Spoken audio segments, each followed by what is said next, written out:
ਜਿਹੜਾ ਹੈਗਾ ਜੀ NSA ਤੋਂ मैं बच जूँगा, वकील कर लूँगा मैं अपनी जे माड़ी मोटी मेरी कोई पूंजी हैगी आ वो खर्च के मैं कि महंगा वकील करके NSA तो अपना छुटकारा कर लूँगा।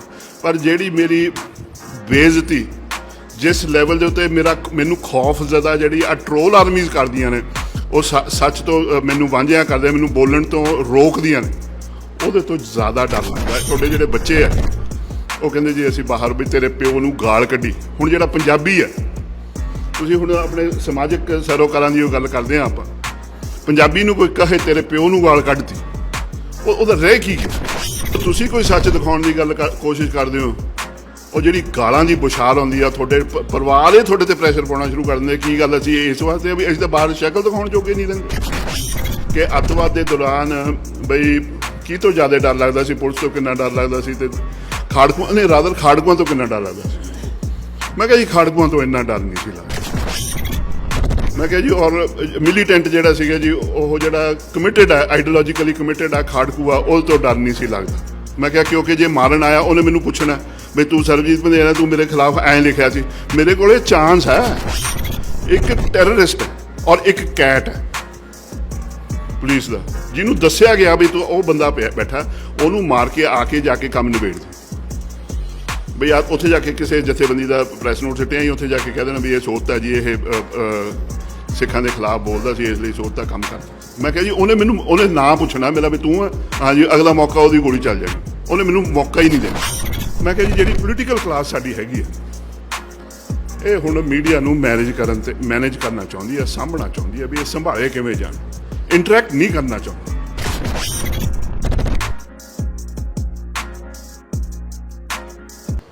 बहुत ही सत्कारयोग प्रधानगी मंडल ते हाजरीन, ਜਿਹੜਾ ਵਿਸ਼ਾ ਹੈ ਨਾ ਇਹ ਇੰਨਾ ਵਿਸ਼ਾਲ ਆ। ਹੁਣ ਮੈਂ ਬੈਠਾ ਸੋਚਦਾ ਸੀ ਤੇ ਕਈ ਗੱਲਾਂ ਇਕੱਠੀਆਂ ਹੀ ਆਈ ਜਾਂਦੀਆਂ।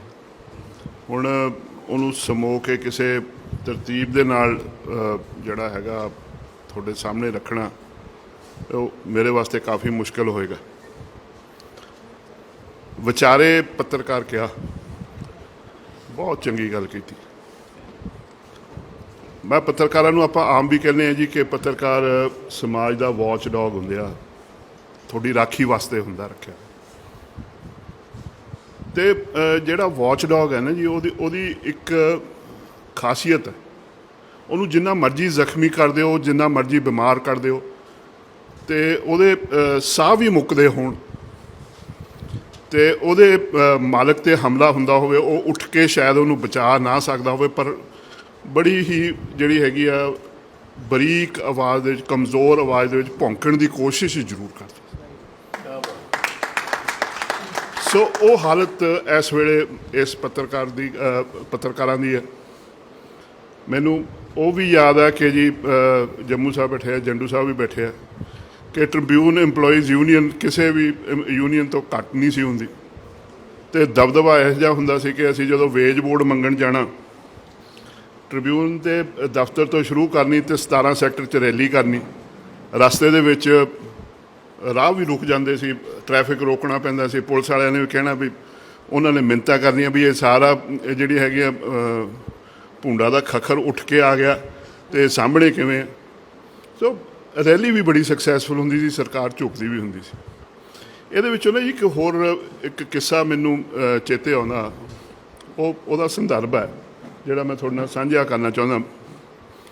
बहुत ही कदावर साडा पॉलिटिशियन पिछले दिनी इस दुनिया तो अलविदा हो गया प्रकाश सिंह बादल।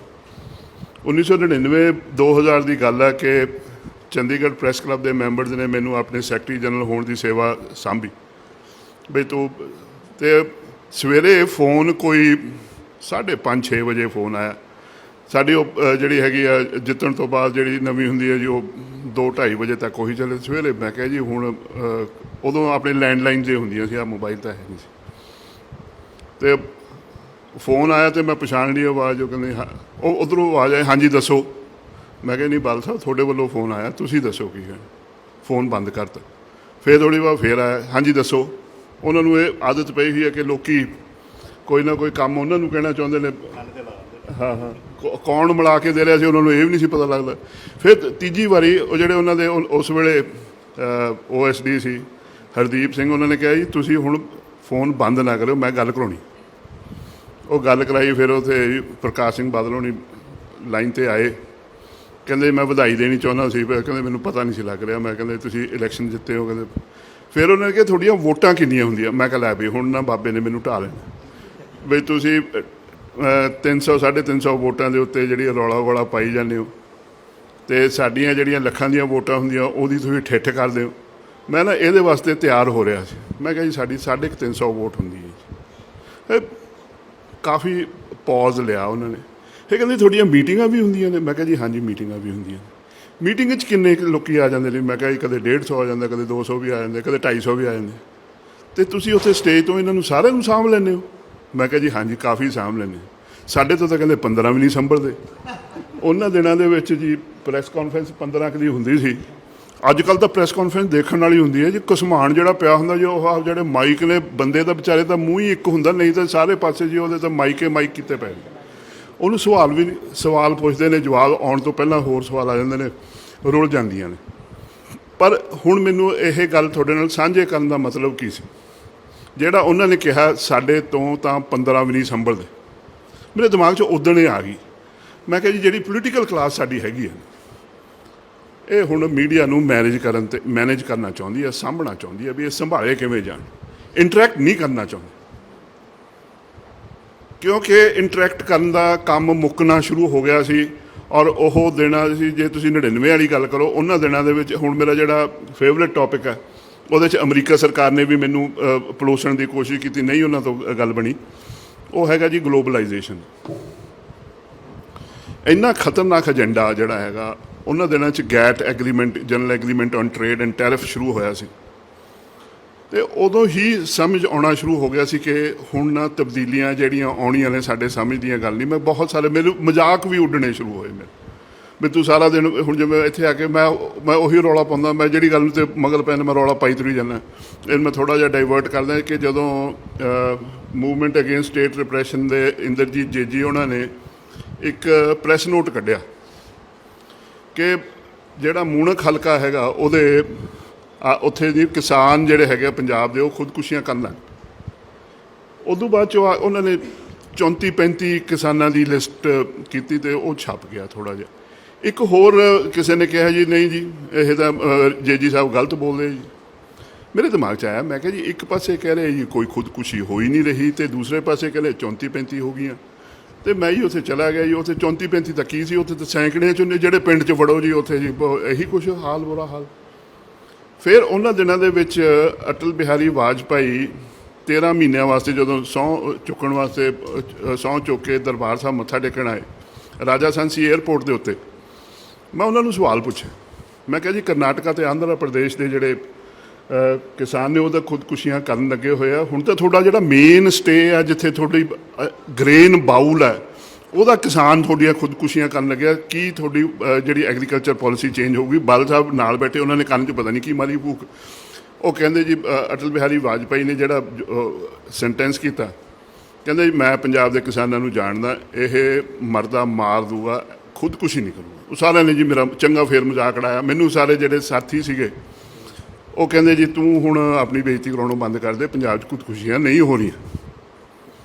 ਮੇਰਾ ਉਦੋਂ ਜਵਾਬ ਸੀਗਾ ਜੀ, ਮੈਂ ਜਵਾਬ ਜਾ ਕੇ ਫੇਰ ਵਾਪਸ ਉਸ ਇਲਾਕੇ 'ਚ ਮੈਂ ਹੋਰ ਨਵੀਆਂ ਲਿਸਟਾਂ ਕੱਢ ਲਿਆਂਦੀਆਂ ਜੀ। ਚੱਲਦਾ ਰਿਹਾ ਜਦ ਤੱਕ ਪਹਿਲੀ ਟੀਮ NDTV ਦੀ ਟੀਮ ਜਦੋਂ ਪਹੁੰਚੀ ਉੱਥੇ, NDTV ਦੀ ਟੀਮ ਨੇ ਫਿਰ ਵਿਜ਼ੂਅਲ ਸ਼ਾਟ ਦਿੱਤੇ ਅਤੇ ਉੱਥੇ ਚਲਾਏ ਉੱਥੇ ਜਦੋਂ ਉਸ ਵੇਲੇ। ਉਸ ਤੋਂ ਬਾਅਦ ਮੈਂ ਫਿਰ ਖੁਦਕੁਸ਼ੀਆਂ ਦੀ ਖਬਰ ਨਹੀਂ ਕੀਤੀ। ਮੈਨੂੰ ਕਹਿੰਦੇ ਜੀ ਹੁਣ ਕਿਉਂ ਬੰਦ ਕਰਤੇ? ਮੈਂ ਕਿਹਾ ਜੀ ਹੁਣ ਕੰਮ ਹੋ ਗਿਆ। ਉਸ ਤੋਂ ਬਾਅਦ ਖੁਦਕੁਸ਼ੀਆਂ ਦੀਆਂ ਖਬਰਾਂ ਕਰਨ ਵਾਸਤੇ ਕਈਆਂ ਨੇ ਵਜ਼ੀਫੇ ਲੈ ਲਏ, ਅਵਾਰਡ ਲੈ ਲਏ। ਮੈਨੂੰ ਇੱਕ ਦਿਨ ਜੇਜੀ ਸਾਹਿਬ ਕਹਿੰਦੇ ਤੂੰ ਕਦੇ ਗਿਆ ਨਹੀਂ? ਮੈਂ ਕਿਹਾ ਜੀ ਆਪਣਾ ਕੰਮ ਮੁੱਕ ਗਿਆ। ਮੈਂ ਕਿਹਾ ਰੌਲਾ ਪੈ ਗਿਆ। ਮੈਨੂੰ ਇੱਥੇ ਤੱਕ ਰੌਲੇ ਪਏ ਦੇ ਉੱਤੇ ਹੋਇਆ ਕਿ ਕੁਛ ਸਿਆਸਤਦਾਨ ਮੈਨੂੰ ਕਹਿੰਦੇ ਤੂੰ ਨਾ ਸਾਡੇ ਇਲਾਕੇ 'ਚ ਆਈ, ਤੇਰੇ ਉੱਤੇ ਨੁਕਸਾਨ ਹੋ ਸਕਦਾ, ਉੱਥੇ ਤਾਂ ਵਿਆਹ ਹੋਣੋਂ ਹਟ ਗਏ। ਮੈਂ ਕਿਹਾ ਜੀ ਮੈਨੂੰ ਕੁਛ ਨਹੀਂ ਹੋਣਾ, ਬਚ ਕੇ ਤੁਸੀਂ ਰਿਓ। ਸੋ ਇਹ ਜਿਹੜੀ ਹੁੰਦੀ ਹੈ, ਮੈਂ ਇਸ ਗੱਲ ਦੇ ਉੱਤੇ ਲੈ ਕੇ ਆਉਣਾ ਚਾਹੁੰਦਾ ਸੀ ਕਿ ਜਿਹੜੀ ਗਲੋਬਲਾਈਜੇਸ਼ਨ ਦਾ ਜਿਹੜਾ ਮਸੌਦਾ ਤਿਆਰ ਹੋ ਰਿਹਾ ਸੀ ਉਹਦੇ ਵਿੱਚ ਜੇ ਹੁਣ ਤੁਸੀਂ ਧਿਆਨ ਨਾਲ ਦੇਖੋ, ਸਿਆਸੀ ਜਿਹੜੀਆਂ ਆਈਡੀਓਲੋਜੀਜ਼ ਨੇ ਉਹਨਾਂ ਦਾ ਦਲੀਆ ਹੋ ਗਿਆ। ਇੱਕ ਐਕਸਟਰੀਮ ਲੈਫਟ ਤੋਂ ਲੈ ਕੇ ਐਕਸਟਰੀਮ ਰਾਈਟ ਤੱਕ ਜਿਹੜਾ ਵਿੱਚ ਉਹ ਉਹਨਾਂ ਨੂੰ ਛੱਡ ਦਿਓ।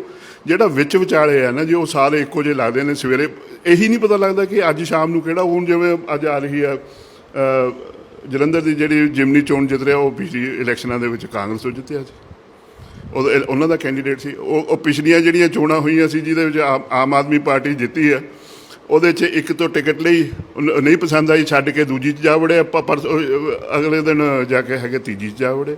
ਸੋ ਉਹ ਹੋਇਆ ਕਿਉਂ? ਸਾਰੇ ਦਾ ਸਾਰਾ ਹੋਇਆ ਕਿਉਂ? ਕਿਉਂਕਿ ਜਿਹੜੀ ਸੀ ਡਿਫਿਊਜ਼ਨ ਸੀ ਉਹ ਬੰਦ ਹੋ ਗਈ। ਜਿਹੜੇ ਕਿਸੇ ਟਾਈਮ 'ਤੇ ਕਿਸੇ ਅਕਾਲੀ ਨੂੰ ਕਹਿ ਦੇਣਾ ਬਈ ਤੂੰ ਭਾਈ ਜਾਂ ਕਿਸੇ ਕਾਮਰੇਡ ਨੂੰ ਕਹਿ ਦੇਣਾ ਤੂੰ ਕਾਂਗਰਸੀ ਹੈ, ਉਹ ਤਾਂ ਗਾਲ ਵਾਂਗੂ ਲੱਗਦਾ ਸੀ, ਬੰਦਾ ਤੁਹਾਨੂੰ ਮਾਰਨ ਨੂੰ ਪੈਂਦਾ ਸੀ, ਕਹਿੰਦਾ ਵੀ ਤੂੰ ਕਹਿ ਕਿਵੇਂ ਦਿੱਤਾ। ਹੁਣ ਜੀ ਅਗਲੇ ਕੋਈ ਫਰਕ ਨਹੀਂ ਹੈ।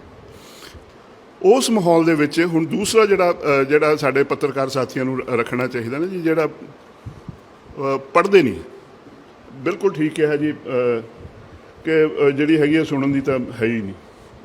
ਇਹ ਜਿਹੜੇ ਸਾਡੇ ਪੱਤਰਕਾਰ ਲਿਖਦੇ ਹੋ ਜਾਂ ਬੋਲਦੇ ਹੋ, ਬਾਕੀ ਕੀ ਕਹਿ ਰਹੇ ਜੀ ਉਹਦੇ ਵਿੱਚ ਨਹੀਂ ਆ ਰਿਹਾ ਵੀ ਉੱਧਰੋਂ ਦੂਸਰੇ ਪਾਸੇ ਕੀ ਕਹਿ ਰਹੇ।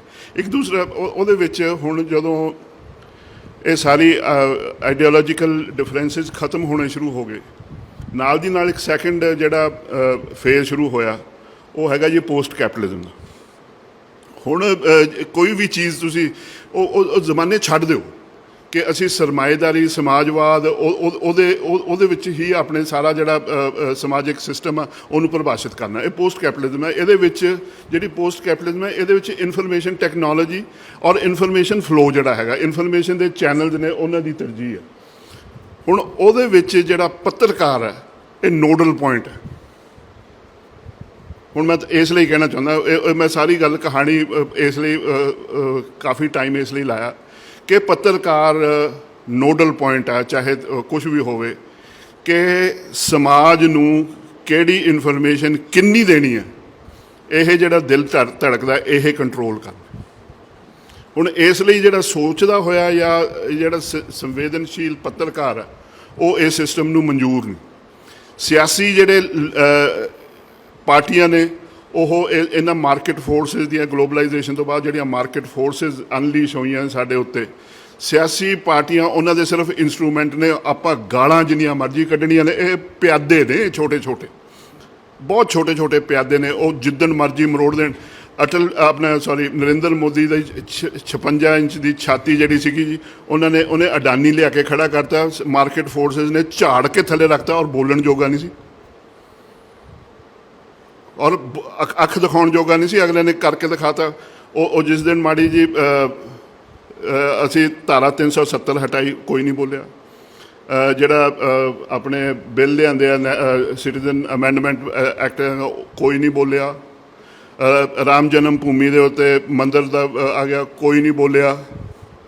ਇੱਕ ਨੂਪੁਰ ਸ਼ਰਮਾ ਬੋਲੀ ਪ੍ਰੋਫਿਟ ਮੁਹੰਮਦ ਦੇ ਉੱਤੇ, ਉਹਨਾਂ ਨੇ ਕਿਹਾ ਜੀ, ਔਰ ਉਹਨਾਂ ਦਿਨਾਂ 'ਚ ਨਰਿੰਦਰ ਮੋਦੀ ਆਪਣੇ ਆਪ ਨੂੰ ਇੱਕ ਗਲੋਬਲ ਲੀਡਰ ਐਸਟੈਬਲਿਸ਼ ਕਰਨ ਲਈ ਲੱਗਿਆ ਸੀ। ਉਹਨਾਂ ਨੇ ਕਿਹਾ ਜੀ ਆਹ ਮੌਕਾ ਠੀਕ ਮਿਲਿਆ। ਹੁਣ ਨੂਪੁਰ ਸ਼ਰਮਾ ਕੌਣ ਸੀਗੀ ਜੀ? ਜਦੋਂ ਫੈਸਲੇ ਨਰਿੰਦਰ ਮੋਦੀ ਦੀ ਸਰਕਾਰ ਕਰ ਰਹੀ ਆ, RSS ਪੂਰੇ ਕਰ ਰਹੀ ਆ, ਉਦੋਂ ਤਾਂ ਬੋਲੇ ਨਹੀਂ। ਇੱਕ ਨੂਪੁਰ ਸ਼ਰਮਾ ਦੇ ਉੱਤੇ ਚੱਕਿਆ ਜੀ, ਕੁਵੈਤ ਦੇ ਮੰਡੀਆਂ 'ਚੋਂ ਬਾਹਰ ਸਮਾਨ, ਚੱਲ ਜੀ ਸਾਊਦੀ ਅਰੇਬੀਆ ਦੀ ਤੁਹਾਡੀਆਂ ਇੰਡੀਅਨ ਗੁੱਡਸ ਬਾਈਕਾਟ। ਤੁਹਾਨੂੰ ਡਰਾਉਣਾ ਸ਼ੁਰੂ ਕਰਤਾ ਉਹਨਾਂ ਨੇ। ਕਿਉਂ? ਕਿਉਂਕਿ ਤੁਸੀਂ ਜਿਹੜੀ ਯੂਕਰੇਨ ਵਾਰ ਦੇ ਵਿੱਚ ਹਿੰਦੁਸਤਾਨ ਨੇ ਇਹ ਕਿਹਾ ਜੀ ਅਸੀਂ ਰੂਸ ਕੋਲੋਂ ਤੇਲ ਲਵਾਂਗੇ। ਇੰਜ ਬਿਹੇਵ ਕਰਦੀਆਂ ਨੇ ਜੀ ਮਾਰਕੀਟ ਫੋਰਸ। ਇੰਨੀ ਤਾਕਤ ਹੈ ਇਹਨਾਂ ਦੇ ਵਿੱਚ।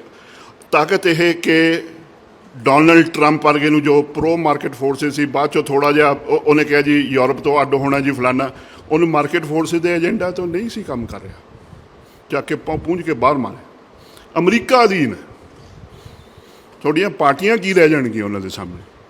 ਔਰ ਫਿਰ ਤਾਂ ਹੀ ਮੈਂ ਕਹਿੰਦਾ ਕਿ ਜਿਹੜੇ ਹੁਣ ਪੱਤਰਕਾਰ ਜਿਹੜੇ ਵਾਂਝਿਆਂ ਕਰ ਦਿੱਤੇ ਗਏ, ਜਿਨ੍ਹਾਂ ਨੇ ਆਪਣੇ YouTube ਚੈਨਲ ਚਲਾ ਲਏ, ਜਿਨ੍ਹਾਂ ਨੇ ਆਪਣੀਆਂ ਨਿੱਕੀਆਂ ਨਿੱਕੀਆਂ ਗੱਲਾਂ ਔਰ ਨਿੱਕੀ ਨਿੱਕੀ ਗੱਲ ਉਹ ਖੜੀ ਕਰਕੇ ਗੱਲ ਕੱਢਦੇ ਆ, ਉਹ ਜਦੋਂ ਆਪਣੇ ਮਾਲਕ ਦੇ ਉੱਤੇ ਹਮਲਾ ਹੁੰਦਾ ਦੇਖਦੇ ਆ, ਉਹ ਫਿਰ ਇੱਕ ਬਹੁਤ ਹੀ ਕਮਜ਼ੋਰ ਆਵਾਜ਼ ਦੇ ਵਿੱਚ ਇੱਕ ਫੇਰ ਵੀ ਕੋਸ਼ਿਸ਼ ਕਰ ਰਿਹਾ ਪੱਤਰਕਾਰ ਵੀ ਹਾਂਜੀ ਉੱਠ ਕੇ ਗੱਲ ਤਾਂ ਕਰਾਣਾ, ਉਹ ਕੋਸ਼ਿਸ਼ ਕਰਦਾ। ਔਰ ਉਹਨੂੰ ਜਿਹੜੀ ਹੈਗੀ ਆ ਸਮਾਜ ਤੋਂ, ਮੈਨੂੰ ਬੜੀ ਦੁੱਖ ਨਾਲ ਕਹਿਣਾ ਪੈਂਦਾ, ਸਮਾਜ ਤੋਂ ਸਪੋਰਟ ਨਹੀਂ ਮਿਲਦੀ। ਜੇ NSA ਨੇ ਫੜ ਕੇ ਜੀ ਦਾਊਂ ਸਾਹਿਬ, ਜੇ NSA ਦੇ ਦੌਰਾਨ ਫੜ ਕੇ ਲੋਕਾਂ ਨੂੰ ਅੰਦਰ ਦਿੱਤਾ ਗਿਆ, ਪਰ ਤੁਸੀਂ ਇਹ ਤਾਂ ਦੇਖੋ ਜੀ, ਮੈਂ ਜੇ ਉੱਠ ਕੇ ਸੱਚੀ ਗੱਲ ਕਰਨੀ ਚਾਹਾਂ, ਜਿਹੜੀਆਂ ਟਰੋਲ ਆਰਮੀਜ਼ ਆਉਂਦੀਆਂ ਨੇ, NSA ਤਾਂ ਕੁਝ ਵੀ ਨਹੀਂ ਹੈ। NSA ਦੇ ਚਲੇ ਜਾਊਂਗਾ ਜੀ, ਮੇਰੇ ਘਰ ਦੇ ਵਕੀਲ ਕਰ ਲੈਣਗੇ 2 ਸਾਲਾਂ 'ਚ ਮੈਂ ਬਾਹਰ ਆ ਜਾਊਂਗਾ। ਮੇਰੀ ਖਬਰ ਦੇ ਉੱਤੇ ਜਦੋਂ ਗੰਦੀ ਭੱਦੀ ਸ਼ਬਦਾਵਲੀ ਵਰਤੀ ਜਾਣੀ ਹੈ, ਮੇਰੇ ਤਾਂ ਪਰਿਵਾਰਾਂ ਨੇ ਕਹਿਣਾ ਵੀ ਤੈਨੂੰ ਦੱਸ ਕੀ ਪਿਆ। ਔਰ ਬਹੁਤ ਸਾਰਾ ਸੱਚ ਜਿਹੜਾ ਹੈਗਾ ਉਹ ਇਸ ਲਈ ਦੱਬਿਆ ਜਾ ਰਿਹਾ ਕਿਉਂਕਿ ਜਿਹੜਾ ਆ ਸਮਾਜ ਦੇ ਵਿੱਚੋਂ ਹੁਣ ਹਰ ਇੱਕ ਦੇ ਹੱਥ, ਹਰ ਇੱਕ ਪੱਤਰਕਾਰ ਬਣਿਆ। ਹੁਣ ਤਾਂ ਜਿਹਦੇ ਹੱਥ 'ਚ ਮੋਬਾਈਲ ਫੋਨ ਉਹ ਪੱਤਰਕਾਰ, ਉਹਦਾ YouTube ਹੈ ਜੀ, ਉਹ ਲਾਈਵ ਹੋ ਜਾਂਦਾ ਜੀ ਉਹ ਸਾਰਾ। ਔਰ ਜਦੋਂ ਤੁਸੀਂ ਕੋਈ ਸੱਚ ਦਿਖਾਉਣ ਦੀ ਕੋਸ਼ਿਸ਼ ਕਰਦੇ ਹੋ, ਉਹ ਜਿਹੜੀ ਗਾਲਾਂ ਦੀ ਬੁਛਾਰ ਆਉਂਦੀ ਆ, ਤੁਹਾਡੇ ਪਰਿਵਾਰ ਇਹ ਤੁਹਾਡੇ ਤੇ ਪ੍ਰੈਸ਼ਰ ਪਾਉਣਾ ਸ਼ੁਰੂ ਕਰ ਦਿੰਦੇ। ਕੀ ਗੱਲ, ਅਸੀਂ ਇਸ ਵਾਸਤੇ ਵੀ ਅਸੀਂ ਤਾਂ ਬਾਹਰ ਸ਼ਕਲ ਦਿਖਾਉਣ ਜੋਗੇ ਨਹੀਂ ਰਹਿੰਦੇ।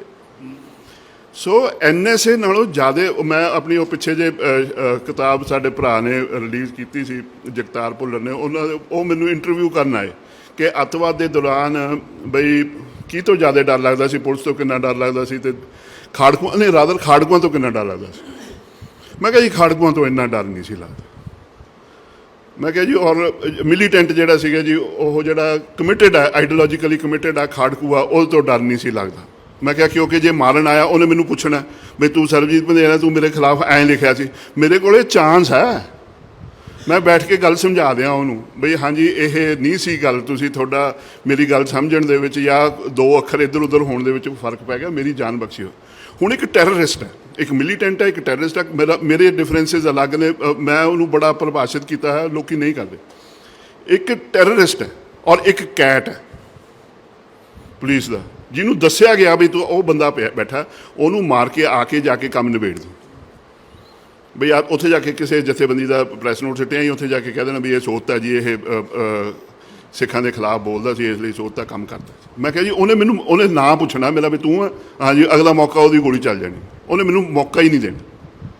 ਤੋ ਇਸੇ ਕਰਕੇ ਜਿਹੜਾ ਹੈਗਾ ਜੀ NSA ਤੋਂ ਮੈਂ ਬਚ ਜੂੰਗਾ, ਵਕੀਲ ਕਰ ਲੂੰਗਾ ਮੈਂ, ਆਪਣੀ ਜੇ ਮਾੜੀ ਮੋਟੀ ਮੇਰੀ ਕੋਈ ਪੂੰਜੀ ਹੈਗੀ ਆ ਉਹ ਖਰਚ ਕੇ ਮੈਂ ਕਿ ਮਹਿੰਗਾ ਵਕੀਲ ਕਰਕੇ NSA ਤੋਂ ਆਪਣਾ ਛੁਟਕਾਰਾ ਕਰ ਲੂੰਗਾ।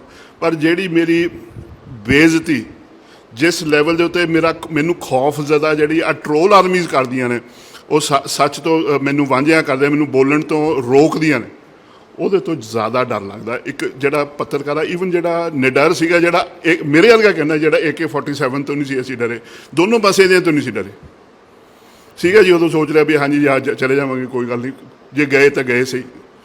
ਜਦੋਂ AK-47 ਤੋਂ ਨਹੀਂ ਸੀ ਇਹਨਾਂ ਤੋਂ ਡਰ ਲੱਗਦਾ। ਇਹਨਾਂ ਤੋਂ ਡਰ ਇਹ ਲੱਗਦਾ ਕਿ ਤੁਹਾਡੇ ਜਿਹੜੇ ਬੱਚੇ ਆ ਉਹ ਕਹਿੰਦੇ ਜੀ ਅਸੀਂ ਬਾਹਰ ਵੀ ਤੇਰੇ ਪਿਓ ਨੂੰ ਗਾਲ ਕੱਢੀ। ਹੁਣ ਜਿਹੜਾ ਪੰਜਾਬੀ ਆ, ਤੁਸੀਂ ਹੁਣ ਆਪਣੇ ਸਮਾਜਿਕ ਸਰੋਕਾਰਾਂ ਦੀ ਉਹ ਗੱਲ ਕਰਦੇ ਹਾਂ ਆਪਾਂ, ਪੰਜਾਬੀ ਨੂੰ ਕੋਈ ਕਹੇ ਤੇਰੇ ਪਿਓ ਨੂੰ ਗਾਲ ਕੱਢਤੀ, ਉਹਦਾ ਰਹਿ ਕੀ ਗਿਆ। ਸੋ ਇਸ ਲਈ ਉਹ ਕਹਿੰਦੇ ਤੂੰ ਉਹ ਹੱਥ ਜੋੜ ਦਿੰਦੇ, ਕਹਿੰਦੇ ਬਾਪੂ ਤੂੰ ਚੁੱਪੇ ਕਰਕੇ ਬਹਿ ਜਾ।